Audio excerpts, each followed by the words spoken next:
Mythbusters. Science helps us understand the world around us, but there's a lot of misinformation out there. It can be difficult separating science fact from science fiction. Here are a few science myths that are simply not true. Einstein failed maths. Albert Einstein is perhaps the most famous physicist ever, and he is widely considered to be a genius.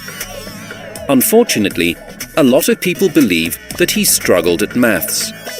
What is true is that when he was young, he failed a university entrance exam because his mark wasn't high enough. His marks in maths and physics were excellent, but he didn't do well at French, chemistry, and biology. It seems that not even geniuses are perfect. We only use 10% of our brains.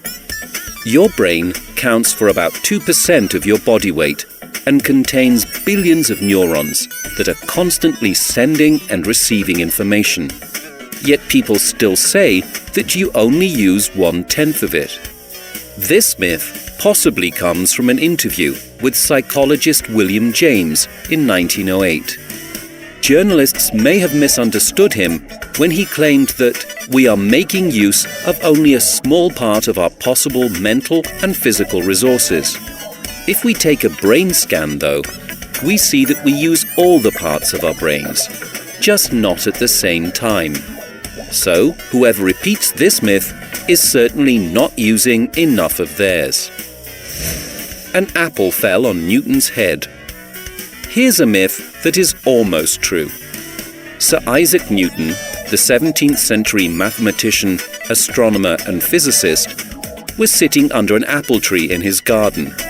Out of the blue, an apple fell on his head and he immediately came up with the theory of gravity.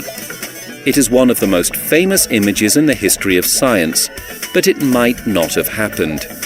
Documents written at the time suggest that Newton did come up with his theory from observing falling apples, but one probably did not hit him on the head.